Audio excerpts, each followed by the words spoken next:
Welcome sa Dries TV. Kung interesado ka sa ganitong news, huwag kalimutang isubscribe ang ating YouTube channel. Maraming salamat! Welcome back again sa ating YouTube channel mga kakimpaw, and sa update natin ito, ang pag-uusapan natin ay tungkol sa mga importanteng kaganapan kini Kim and syempre kay Paula Avellino. So pag-uusapan natin sa update na to mga kakimpaw ay ang tungkol nga po sa pinag-uusapan ngayon sa mundo po ng social media. So sa unang topic kasi natin ngayong araw, which is kanina po, nahuli or caught in camera po na talaga namang nagmamadali si Kim and Paolo, 'di ba? So ngayon, ang katanungan po ng marami is saan ang punta ni Kim and Paolo? Pabalik na nga ba sila ng bansa or papunta po ng New Zealand? Dahil yan po talaga yung pinag-uusapan ngayon sa mundo ng social media. Naku, mamaya pag-uusapan natin yan, and syempre ipapakita ko po sa inyo yung usapan sa social media. Pero bago po ang lahat, maraming salamat po sa inyong patuloy na pag-support at pagsubaybay sa mga daily update natin. Kaya naman bilang pasasalamat, narito po ang isang napili kong komento patungkol ito sa naging previous update. Mula ito kay Ginang Annalyn Hicap. Sabi niya, "Good evening, Dries. May bagong video na tumakas ang magjowa. Matuto kapag napanood mo, Dre. Super nakakilig ng pagkakasulat. Kimpa Forever. May solo front pala sila ni Paulo Dres. Ang ganda ng kinanta niya. Tumpak kay Kim. Sana makita mo yon, pati yung pagtakas nila. Matutuwa ako talaga. Kim Pao Forever. Nako, nakita ko na po yan. At katunayan po niya na itopic ko na po yan kanina. Na talaga namang nagpipicture po, 'di ba? Sa unahan po ng stage yung mga kasamahan po nilang artista. Tapos si Kim and Paolo uwing-uwi mga kakimpaw. Tapos bumalik pa ng onte, nagpa-picture. Tapos tuloy yan na pong umalis at nagbabay na po sa mga audience. Grabe no, madaling-madali sila mga kakimpaw, at ang katanungan nga po, saan ang punta ni na Kim at Paula Avellino? So pauwi na nga ba sila ng Pilipinas or may side trip silang dalawa? Nako, yan ang pag-uusapan natin mamaya. So maraming salamat po sa inyong komento, Ginang Annalyn Hicap. God bless po at mabuhay kayo. So eto na nga, pag-usapan na natin mga kakimpa, mga topic na nakalap natin sa update na to, at unahin na nga nating pag-usapan ng tungkol nga dito sa sinasabi po ni Ma'am Annalyn Hicap. So eto po yun, tumakas po si Kim and Paula Avellino dyan, and talagang nagmamadali po sila dyan, 'di ba? Sabi nga dito sa caption, putek, tawang-tawa ko sa part na to. Deadmayan sila sa basta uwian na. Gusto ko yung nagtatawanan pa sila at kumaway pa talaga sa huli. So excited ang dalawa mga kakimpaw, kaya saan nga ba talaga ang punta po nila?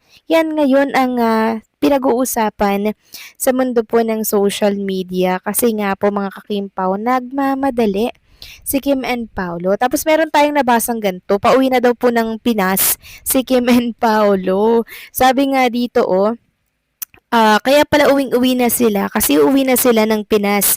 So papasok na si Kimi ng Showtime sa Monday. Bilis naman, kala ko mamamasyal pa sila, dala na maleta nila.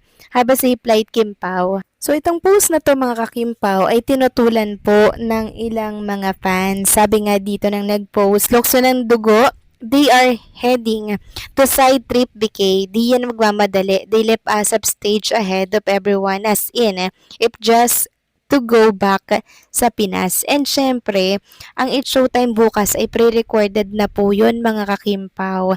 Hindi po mawawalan po ng side trip si Kim and Paolo Avellino.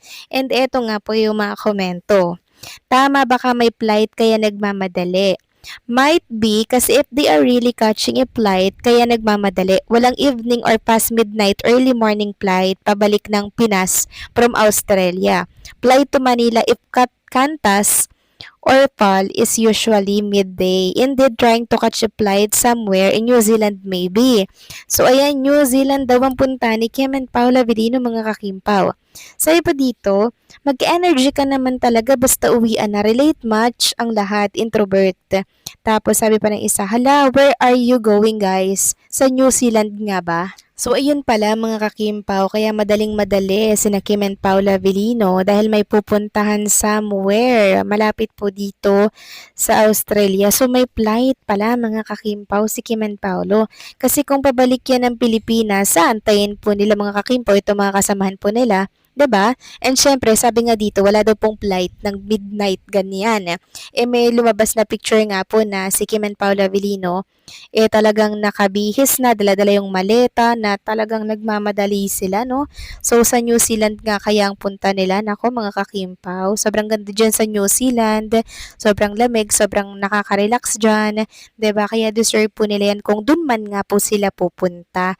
'Di ba? Deserve po nila yan. And sabi nga po ni Kim and Paula Avellino, hindi muna sila uuwi dahil enjoy daw po muna nila yung vacation po nila dito sa Australia. 'Di ba, mga kakimpaw? I-enjoy muna nila yan. So, since may involve po na flight, pupunta yan sa ibang lugar na talaga namang masusolo po nila ang isa't isa. Yan po yung pakiramdam ng marami. And yan din po yung nakikita ko, mga kakimpaw, na talaga namang plano ni Kim and Paula Avellino kaya nagmamadali. 'Di ba? Nagmamadali. Sila lang talaga yung nagmamadaling umalis. Samantalang yung ibang mga kasamahan po nila, andun lang, nagpapapicture, tini-enjoy yung moment na yun.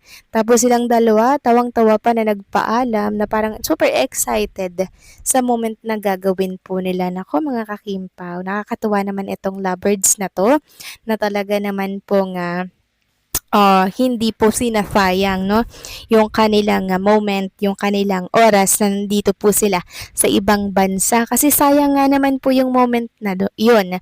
Yun na yung pagkakataon nila para sulitin po, di ba?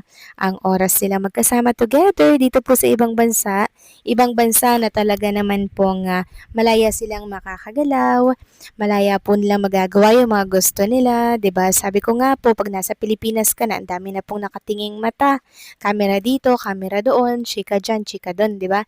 Pero pag nasa ibang bansa, mga walang pakialam po mga tao dyan, mga kakimpaw, kahit nag-holding hands, mag-kiss pa nga kayo while walking, ako walang pakialam talaga, mga kakimpaw.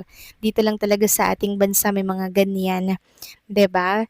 So, kaya gustong-gusto ng dalawang 'to sa ibang bansa nagagawa po nila yung mga hilig nila, yung mga ikakasaya po nila sa isa't isa, 'di ba? Nakakatuwa. So, enjoy niyo yan, Kim and Paolo Avellino, kung saan man ang punta ninyo, kung sa New Zealand man nga or sa ibang bansa pa, from Australia, enjoy.